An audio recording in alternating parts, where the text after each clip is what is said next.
Yeah, we're good. Yeah, you can You see. didn't want to Okay, forget good. this week, I guess. Thank you. Yes.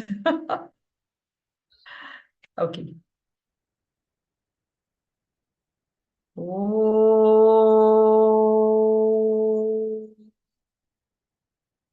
oh, oh. Om Sahana Vavatu Sahanau Bhunaktu Sahaviryam Karavavahai Tejasvinavadhitamastu ma vidvishavahai. Om Shanti Shanti Shanti. ॐ पार्थाय प्रतिबोधितां भगवता नारायणेन स्वयं व्यासेन ग्रथितां पुराणमुनिना मध्ये महाभारतम् अद्वैतामृतवर्षिणीं भगवतीम् अष्टादशाध्यायिनीम् अम्ब त्वामनुसन्ततामि भगवद्गीते भवद्वेषिणीं नमोऽस्तु ते व्यासविशालबुद्धे फुल्लारविन्दायतपत्रनेत्र येन त्वया भारततैलपूर्णः प्रज्वालितो ज्ञानमयः प्रदीपः प्रपन्नपारिजाताय स्तोत्रवेत्रैकपाणये ज्ञानमुद्राय कृष्णाय गीतामृततुहे नमः। वसुदेवसुतं देवं कंसचाणूरमर्दनं देवकी परमानन्दं कृष्णं वन्दे जगद्गुरुं। सर्वधर्मान् परित्यज्य मामेकं शरणं व्रज अहं त्वा सर्वपापेभ्यः मोक्षयिष्यामि मा शुचः. So we are on the third lecture for this chapter of 9 in Bhagavad Gita.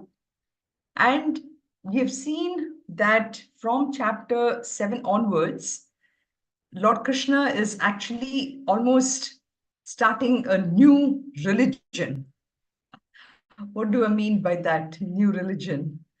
Essentially, he's now really exposing his student Arjuna to a bigger and expansive way of looking at himself, you know.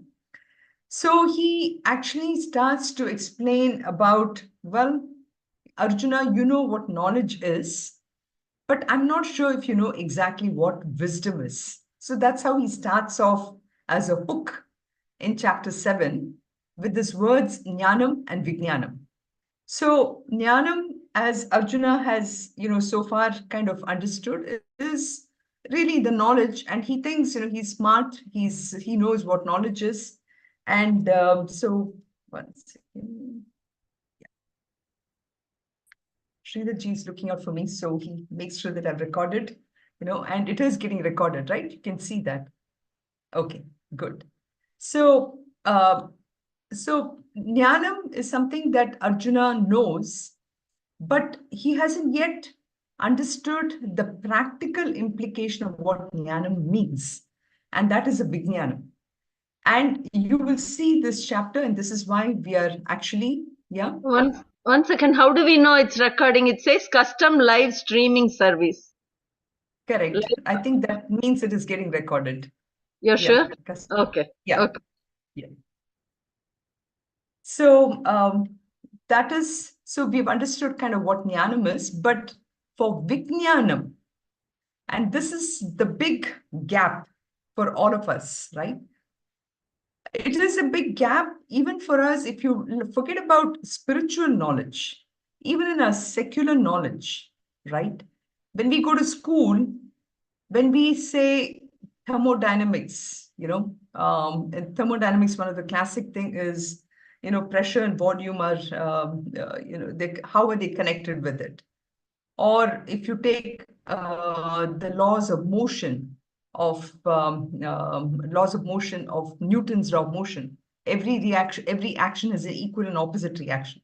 So they all sound very good on paper, but unless I really think through what it means, and then I see it in experience, I will never ever understand what that law really means. This is in secular knowledge. So you can imagine for spiritual knowledge, it requires much, much more, what should I say, much more internalization, much more after I have read something, I have to think about it even more and put that into practice. So this is why this chapter 9 is like one of the most beautiful chapters. I know I keep saying that every chapter is beautiful. Yes, they are beautiful in its own way. But chapter 9 is very, very powerful. And especially the shlokas that we're going to come to, which is shlokas 4 and 5, which we'll go into it. But this is a place where in chapter 9, I'll be spending a little more time. And for this, the qualification of the seeker is very, very important.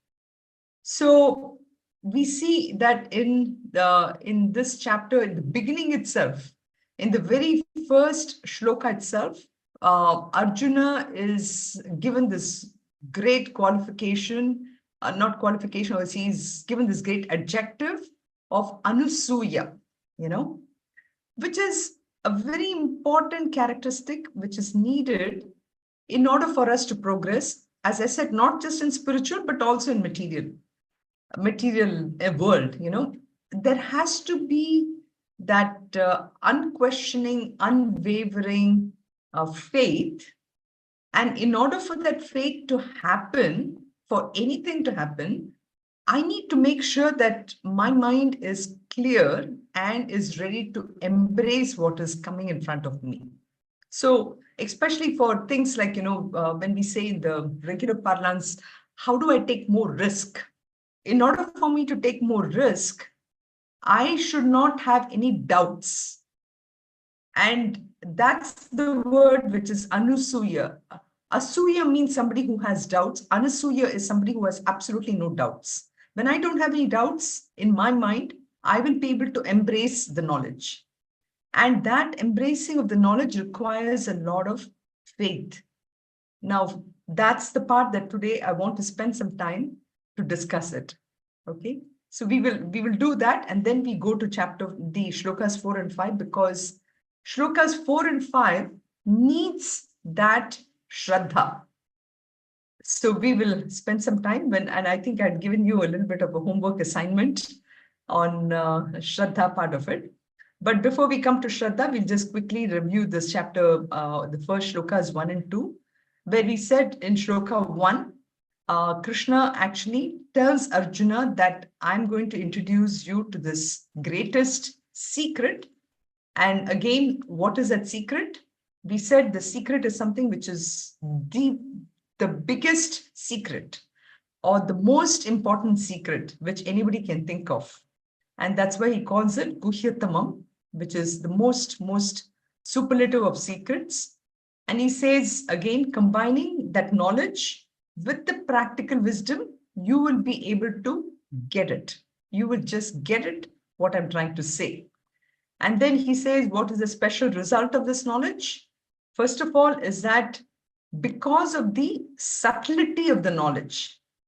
Again, the subtlety of the knowledge is something, by that we mean that it is not something that I can easily get it. It's not like a birthday gift or a Christmas gift or anything which I can touch, feel, and everything, but it is beyond the 5 senses. And that is why it's extremely subtle. And why is it very, very important is, it is going to give me so much of happiness, that happiness which is me, my own, and for which I'm not dependent on the external world. So that is the freedom from all sorrow. So that knowledge is what I'm getting it. And so that is why he calls that as the royal science or royal secret, because it is, when we say royal science, the focus on that is It is the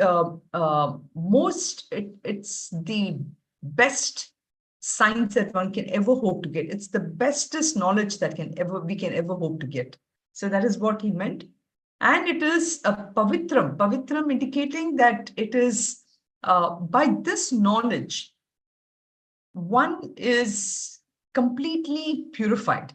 Pavitram, it's it's the most purifying knowledge. And then it is also Uttamam, it's the most supreme knowledge. And Pratyaksha Dharmyam, so Pratyaksha Avagamam meaning that it is so close to me that I can easily perceive it. So Pratyaksha typically would mean that, it is seen. But here it is like directly one can get it. So it's that easy to get it. And that's why he says, Susukam, it's very easy. It brings great joy. And it's dharmyam because it is, on one hand, it is dharma compliant, like I said here, dharma compliant, indicating that you don't have to do anything beyond what you're not capable of. But it is also, it is dharma by itself. So if I have this knowledge, then I'm fulfilling my objective of being a human being. Human being is the most, what is that? It's the highest form of any living organism. And in that sense, it is completely dharma, and the characteristic of a human being is that it is, the isness of a human being is somebody who protects everyone, who shows compassion, who shows love. And that is how the most beautiful of all that knowledge. And ultimately, once I get it, I don't have any fear of losing it because, there cannot be anything better than this. So he's really, really describing the result or the fruit of something that we all would love to have it. So then in Shloka 3, which is where we're going to have this discussion on Shraddha, so the question may come is, so what if I don't want it? Now, who would really say that, right? Who would say when somebody's been told that you're being given such a wonderful gift, why would I even refuse it? So this is where in Shloka number 3, we saw last time, he says that only those people who do not even know this knowledge. Okay.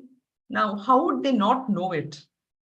The only way they would not know it is because, I remember this one discussion we had in one of our study groups, a long time ago. This was, we had just come to Michigan and the West Bloomfield study group had just started.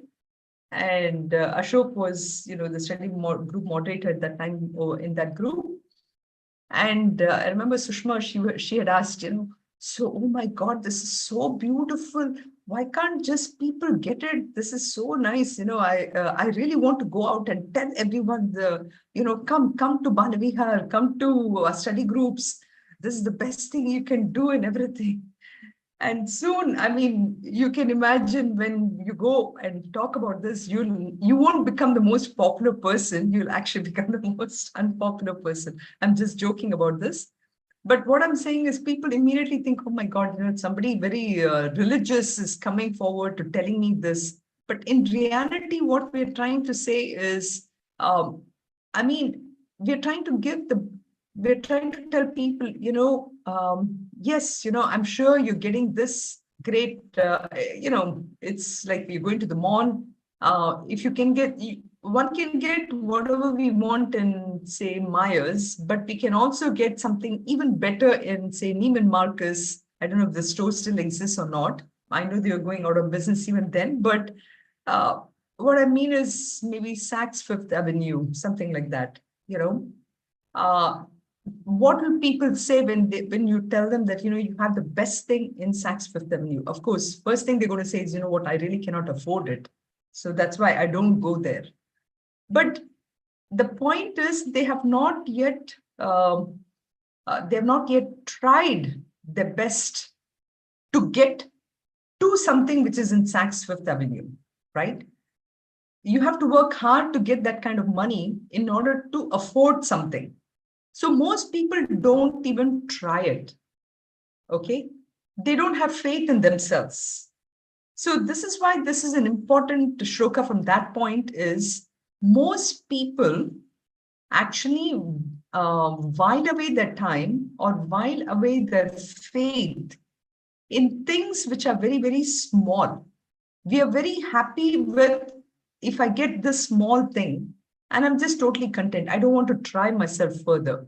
So we live in a world where small material things which I can feel, touch, things, I'm okay with it. I don't want to spend the time on something which is subtle. And that is why this whole flow of thought, which is so beautifully developed in this chapter 9, is something which I cannot see, I don't want to try. And this is, but if I believe in this, I will see that something that I cannot see, something which I cannot touch, is actually that which is making this world function. Okay? But that is something that most people don't get it. And that is why Ashrata Dhana Purushaha, persons without any faith in this path of dharma, they will never ever get it. So then the question is, what is it that will make them get it? And this is what we just started to discuss as the path, that what they will get it, or what is that quality which will help them get to that next level of getting that knowledge, which is the greatest gift that they can give themselves, and which is not easily perceivable, is this aspect of Shraddha or faith. So last week, when we finished, I had just asked you, how would you define this word Shraddha based on everything that we have said so far, or based on what you know?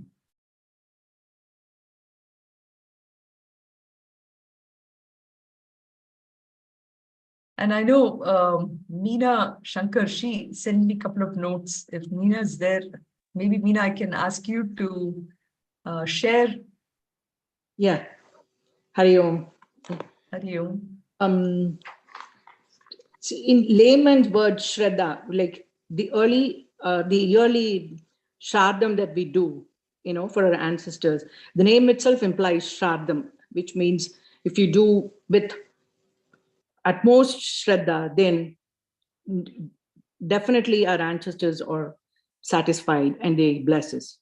So the name itself implies Shraddha, means Shraddham. So when you have to do a Shraddham, you have to do with utmost Shraddha. Only then, our ancestors and all will be satisfied. That's number one. And in simple things, if you say anything you do, for example, office work or any cooking or anything, only if you start anything with Shraddha only, that will come out really good. Otherwise, definitely there is some negative things in that. And also I can refer to chapter 4 of Bhagavad Gita, where Lord Krishna says, chapter 4, 39th sloka. It says, Shraddha valnapate jnanam tatpara samyadendriyaha jnanam laktva baram shantim achirenati gacchati. See, what he says, one who is complete focus on attaining his self-knowledge, like who puts faith, focus, and control on gaining a self-knowledge, such a person attains the knowledge and attains ultimate peace. I think that's the meaning of that slogan, if I'm correct. Yeah, exactly.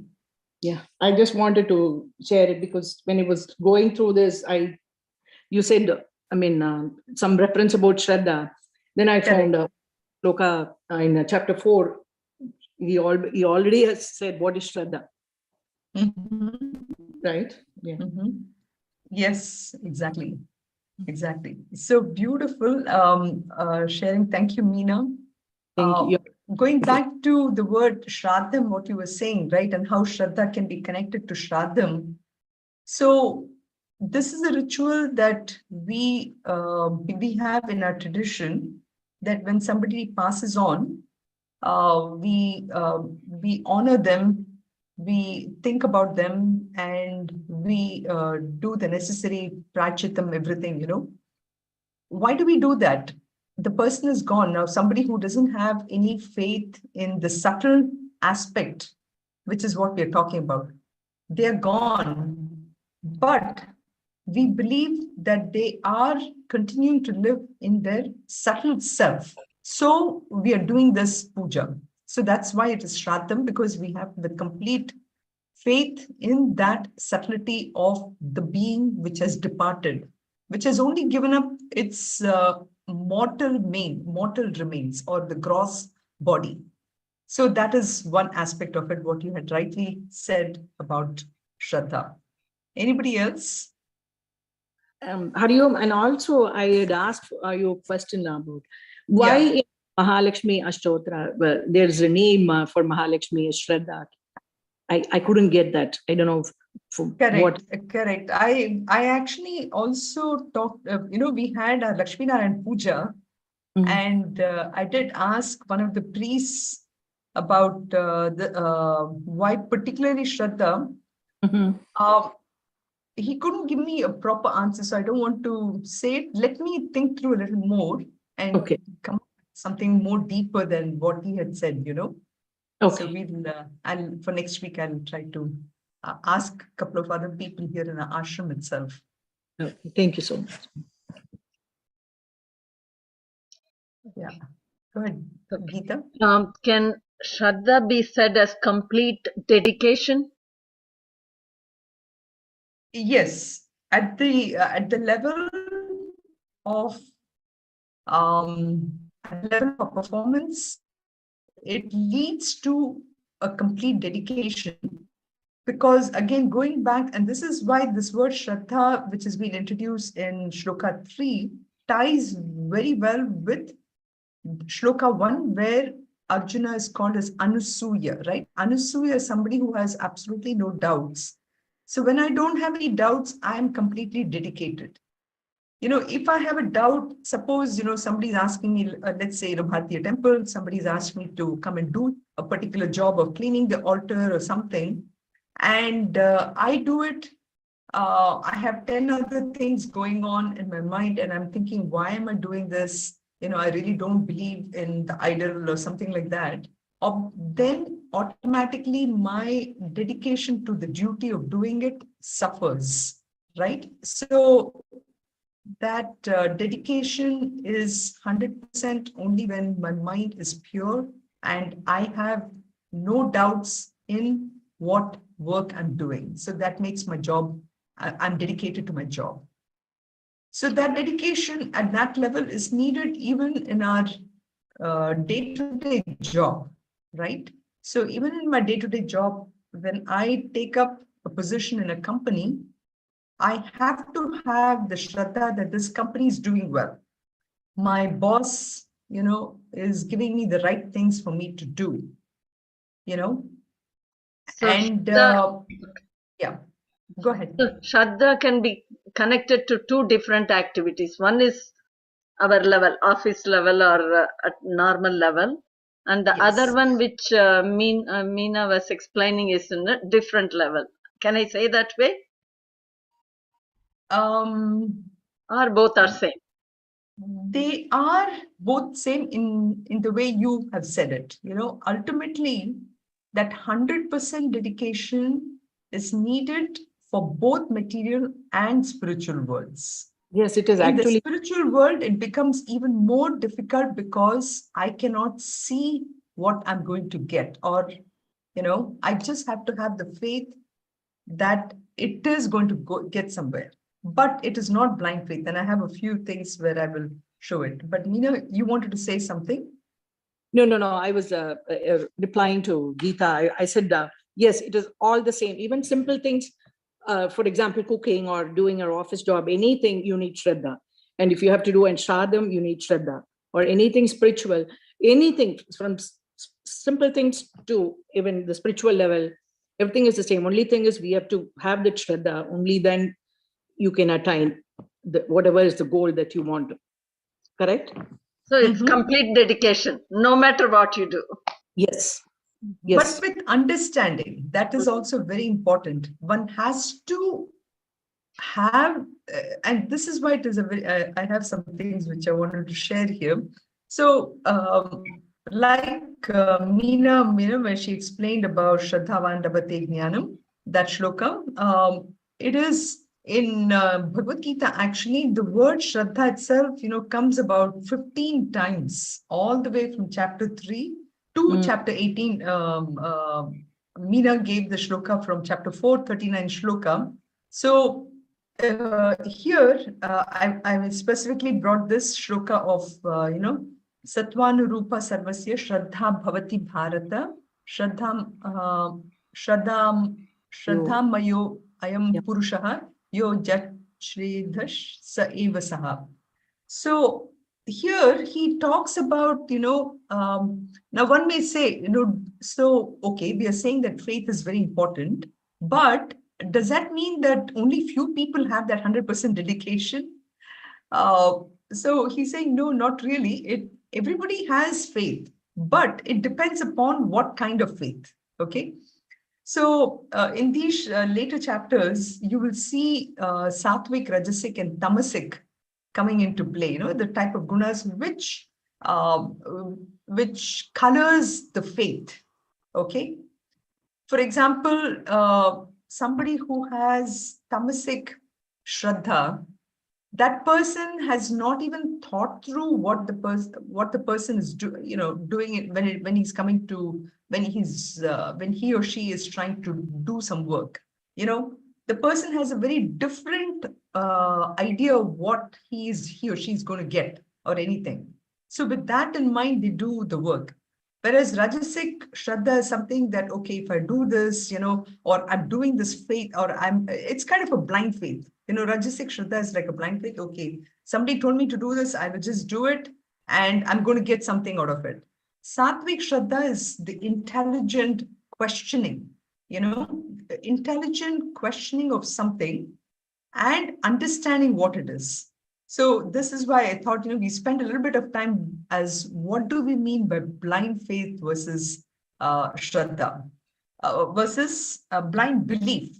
So let's call it blind belief versus faith. So blind belief is somebody who just blindly accepts and just does it. They really don't question as to the aspect of it. Okay.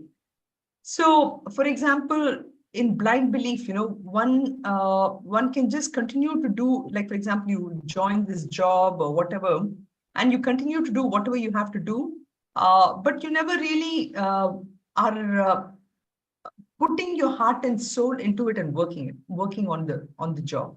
If we put our heart and soul and I'm working, then what happens is one can actually, if something is not going wrong, because sometimes some people may say, well, my boss told me to do it, I did it, okay? But the boss may say something, but if I don't do it with questioning that aspect of why I'm doing it, I may actually end up in trouble if something goes wrong in a plant. Let's say, I'm working for a chemical company and my boss tells me that I have to do this particular reaction or whatever. But if I don't think through it and it leads to some serious consequences, that is all because of my blind belief in what was told to me. But if I really were to question things, if I have that Shraddha, okay, then I will actually question what I'm doing and improve on the process and make sure that doesn't lead to any kind of disaster. So it is a kind of an intellectual inquiry where I exercise my ability to question things. And by questioning things, it leads to a firm conviction. And that firm conviction actually becomes a kind of a law for myself. Okay. So that is really what we're talking about here. So it's a very, very, it's something that the faith becomes strong after a lot of churning within my own self. So that is why here I have the Shraddha of faith is trust pending that self-discovery. And this, of course, self-discovery, I have put it more from a point of spirituality, but it works even in my own personal life, in whatever the actions that I do on a regular basis. Okay. So, and we say it's complete dedication with understanding. Complete dedication with understanding. Exactly. Exactly. So, yeah, go ahead. Excuse me. So you said the key word is achirenati gacchati. So I think, I don't know whether I'm correct. So achirenati gacchati means very soon the person will attain the self-knowledge. So is that the reason why it's a keyword, or there is some other reason to that? Yeah, correct. So Achirenati Gacchati, the reason for me, I like that word in that particular shloka, which is Shraddhavan Labhate Jnanam, I think I have the shloka also here. And it says that when somebody has, and it goes back to what Gita also said, that 100% dedication. When I have, when my mind, for example, has been purified, but again, there is a lot of work that goes on behind that, okay? What do we mean by purification of the mind, right? So we have all these practices in our spiritual journey by which when I purify my mind and I have that absolute Shraddha, and here the word Shraddhavan Labhate Jnanam is used more from attaining that subtle knowledge. When I do that, what happens is I get self-realization. That is what Achirenati Gacchati, very easily it happens and immediately that happens. So for me, that was a very powerful word which says that ultimately the onus is upon myself.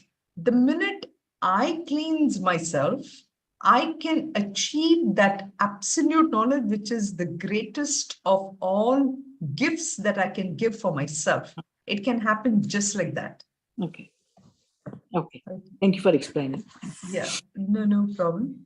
And so, like I said, this Shraddha is something that, like in common day, I'm sure you must have read some of these stories also. It's, I always remember, and I think we discussed about this Gita when in our study group as well. Maybe, I'm not sure if it is a first study group or the second one in Shiva's house, which is Simhan's house.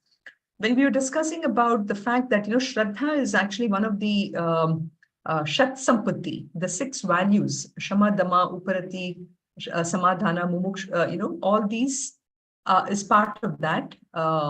And in that, this word Shraddha we had discussed for, I was giving some examples, I remember, about the story of this young girl, young kid. And she's traveling in the plane. And, she's sitting in the first class cabin, actually. She's only about 8-year-old or something. And next to her, there is this big executive, and as they are traveling, as they're flying in the flight, what happens is at one point, the flight goes through a lot of turbulence. And this executive gets so worried, he is like, oh my God, why is this happening and all this? And he really thinks, something's going to happen to the plane. But this kid, she's just calmly playing on her, she has some crossword puzzle or something, and she's just doing it. And after some time, of course, this executive is watching this kid and is wondering, how come this kid is so calm? And after some time, when the flight reaches a point where there's no turbulence, he starts to talk to the girl and asks, how come you didn't, you're not agitated? So the kid says, why? Why should I get agitated? It's my father who's flying the plane, So I have complete shraddha in my father that he will take me home. So I don't have to get worried at all, So just such a, to me, the story is very powerful. And I just remembered this when we are talking about how even in material world, that complete dedication is needed in order for us to move ahead. And this is, we spoke about Elon Musk last time, how do people take risk? People can afford to take a lot of risk also if you have that shraddha. So shraddha is a very, very important quality from that point of view. And our spiritual faith actually needs a lot of that shraddha. For example, we just finished the Karma Yoga portion in chapters 1 to 6, right? Where, and not only in chapters 1 to 6, but even in chapter 8, we came across the aspect of reincarnation, and we talked about those 14 worlds and everything. How did people even, can we actually see these 14 worlds? We cannot see the 14 worlds, but yet this has been explained in the Vedas. How did that happen? It is actually because somebody who has purified the mind, who has such a clear thinking. So Shraddha is very important for improving our thinking.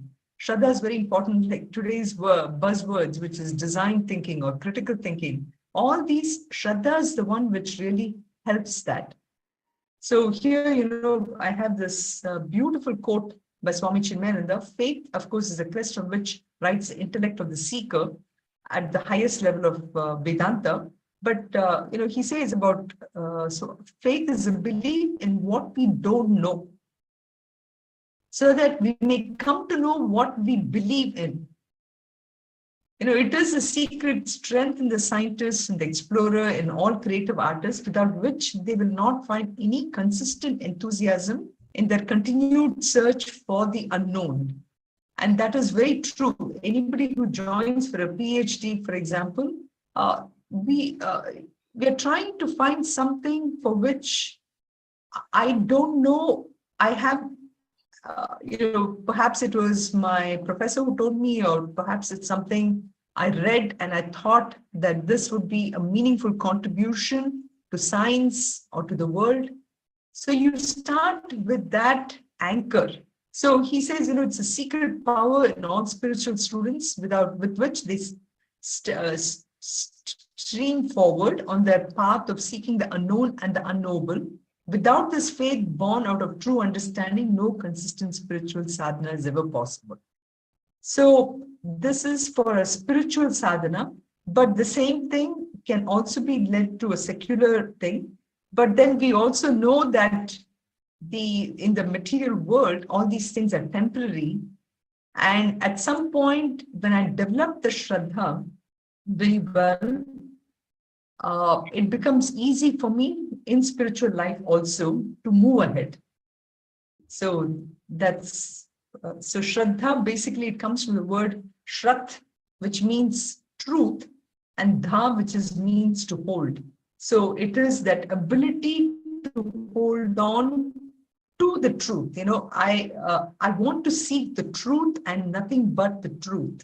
When I have that kind of a goal for which I'm striving for, then it makes my effort very meaningful. So that should be the ultimate goal, and that is where this faith leads to.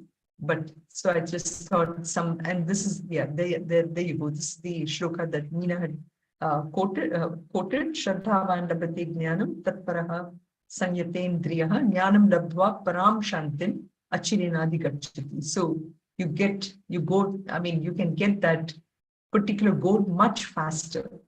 So therefore, someone has to have the Shraddha and faith. And I have a few more shlokas from other texts here, starting with the simplest of all the texts, which is Tattva Bodh. In Tattva Bodh, as part of the Sadhana Chatushtaya, this is, so the question is, Shraddha Kidrasi. What is Shraddha? The answer that is given is Guru Vedanta Vakeshu Vishwasaha Shraddha. So now, I never brought this aspect of teacher, but now I'm bringing the aspect of the teacher here in all these shlokas. So Bhagavan Adi Shankaracharya, starts with saying that, of course, Guru Vedanta Vakeshu Vishwasaha Shraddha. One has to have that absolute faith in the teacher. So then, of course, the question comes is, who is my teacher? So it is that teacher on whom I have the Shraddha. When I have the Shraddha, then that teacher will be able to take me where I want to go. So the second one in Viveka Chudamani Shloka 25, which is an elaboration of the same Shraddha, he says, Shastrasya Guru Vakyasya Satya Buddhya Vadharana Sa Shraddha Katita Sadbihi Yaya Vastu Palabhyate. Here Vastu refers to the truth. And so he says that by which one understands the exact import of the scriptures. And again, this is a key word, exact import of the scriptures, Today, we are studying Gita, we are studying all the Upanishads and everything, but we are understanding it based upon my own mind. And our mind is actually clouded with things, judgments, which we have gathered over a period of time, right? So that is why sometimes we are unable to get it immediately. So he says that by which one understands the exact import. In order to understand the exact import, the purified mind is needed. So as well as the pregnant words of the advice of the teacher is called Shraddha. And by this alone does that Vastu or truth becomes very clear. So this is the thing from Viveka Chudamani. And then in Aproksha Anubhuti also, he talks about the same thing, which is Shraddha's implicit faith in the word of the scripture and the teacher. So that complete faith in the teacher, where the teacher is really helping the student progress. And like, for example, even for all this, right, without the Guru Parampara, we would never be able to really even understand these words of the scriptures. We would be spending our time only making millions and, enjoying life in the temporary world. But for the teachers who have come and taught us this knowledge, so that Shraddha is the most important thing. And Shraddha is, of course, the greatest. So the greatest wealth for a seeker is this aspect of Shraddha. It is that faith which actually comes if we put a lot of effort. We go to all these seminars on personal development, right?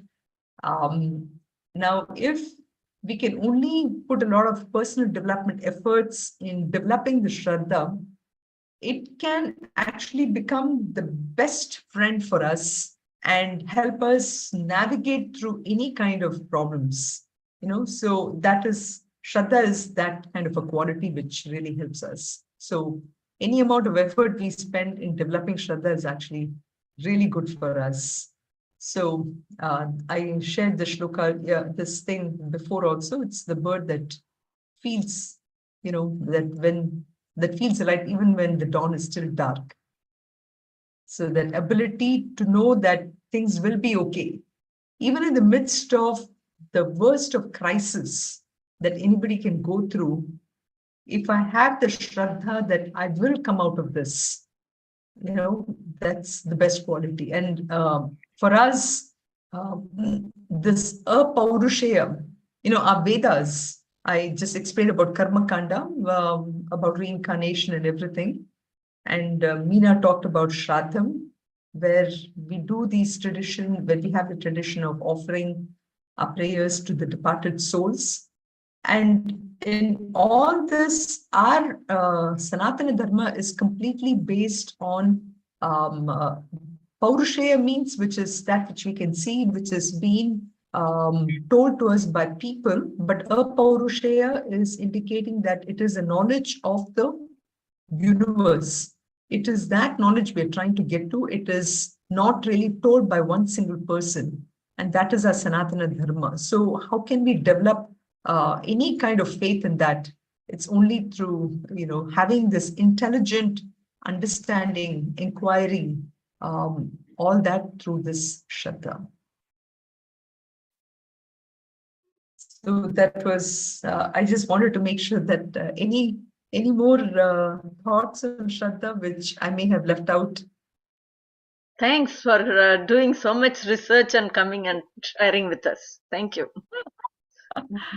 No, you're welcome. But I hope it wasn't confusing. I hope the right import of what Shraddha really means. Oh, it was not confusing. We could learn a lot, actually. Thank you so much. Yeah. Thank you. You're welcome. Very nice. Thank you. You're welcome. I'll see. So much effort you have put in time to get this done. No. Wow. Thank you. No, if we don't put effort in this, where else do we need to put the effort, right? So again and again, I always thank all of you. Because of you, it motivates me to study this and really understand. So I will see if I can put just a page or something and probably put it in the WhatsApp group on this aspect of Shraddha, because it's very important, this blind faith blind belief versus faith. Many people say that faith is blind, but it is not. It is actually thinking through things and also understanding that the knowledge, what we're trying to gain, will not lead to a result which can be seen by our five senses. Sometimes we say, have full faith in God, right? So, do you mean to say that is with understanding we should have faith in God, or we just put just faith in God? Blindly we believe in God. Is there a difference between both? Well, both are needed, I will say. I know it sounds, after having spoken so much, why am I saying this, right? It starts initially with a blind faith, okay? And then that blind faith, when I start to contemplate upon, and I start to not question in the sense of doubting, but questioning in the sense of strengthening my understanding, that blind belief then changes over to faith, Shraddha. A simple thing, but then the key thing on this one is the teacher. I start with having a blind belief in this teacher, and knowing that that teacher is going to lead me in the path, knowing that that teacher will be there to help me with my doubts, for clarification of my doubts and everything. So that is a very important thing, and that is why those 3 shlokas which I shared from Vivek Chudamani, Tattva Bodh, and also Aparoksha Anubhuti are very important. That faith in that teacher is important. So a simple thing I can give you is, we know that when a child, a baby, I was just in Chennai, I was watching my my niece's son, so my grandchild, right? Son, you may say. And you all can relate to that too. All of you have grandchildren. When you see that 1-year-old, he has so much of faith in his mommy. I mean, there is nothing. It's do you call that Shraddha at that point? It's actually blind belief, right? But very soon he starts to question, Mommy, why is this? Why is that? And then Mommy better be smart on this, or grandmother have to be smart and study and learn, and because, and so sometimes you have to thank your grandchildren to make you smarter, because you don't want to disappoint him. You don't, because that the minute you give him a wrong answer, he's going to go away from you, right? So you can see he's taken you as a teacher, and me as a teacher now have to be completely, what should I say, completely smart enough to explain to this student. And this is exactly what is happening over here too. Not that Krishna was not smart, right? How did Arjuna develop that Shraddha towards his teacher? How did he have his mind, which was so pure? It was only because Krishna kept giving him the answers which he could relate to. So he slowly started even changing the respect from being a friend to somebody he started revering so much, So in fact, I know, sorry, the Shraddha took a long time today, and it's already 3 minutes more left. But you will see in shlokas 4 and 5, when we go deeper into it, Krishna will be telling Arjuna, I am in everything. Now, how can Arjuna develop that kind of faith in him? Here, he's seeing Krishna as a physical entity in front of him. But Krishna is saying, I am there in everything, And then, of course, Krishna will explain. And of course, when Krishna explains, we will not understand. And then we need all our gurus to boil it down to a point where I will be able to relate to it. So those shlokas 4, 5, and 6 are so powerful. You will see how this knowledge, with the Shraddha, you'll be able to grasp what it is. But if you didn't have the Shraddha, those words, we may just read it, but we won't even think more about it. Yeah. So that's why in shloka 4 onwards, you will see that he will start to say that Krishna, is actually pervading everything. So where does he come from? Why is he saying this? So then we understand it's from a relative standpoint. Then he says, I mean, Krishna is telling Arjuna, see, look at me. I'm the one who is in everything. How is that possible? So we will see a lot of examples. Actually, I have built this in many examples, and we will see. Then in the last one, so he will confuse. Actually, in just these 3 shlokas, you will see how Krishna will say something first, which itself is very difficult to understand. What do you mean by pervade everything, right? Then by the end of the 6th shloka, he finally says that, I pervade everything, but I'm not really there in them, So we are going to understand that 3 statements. So next week, maybe now we are done with Shraddha. We have Shraddha in what Krishna is going to say. And we will try to understand very carefully from, like I said, I have all these things. And we will discuss that next week. Otherwise, I don't want to start something and just leave it hanging, but think about it also on yourself. And so any other last thoughts before we sign off? But it's not correct to say blind faith in God, correct? No, not at all. Not at all. I think that's the most beautiful thing about our Sanatana Dharma is it does not ask you to have the blind belief in God. There's that whole bunch, the logic, and that is where there's no meaning at all. Yes. Everything is very, very logical. For those of us who want that logic, or for those of us who do have some doubts about is there really God, and this thing is, like, as I said earlier, Shraddha is the only quality that helps us get through crisis.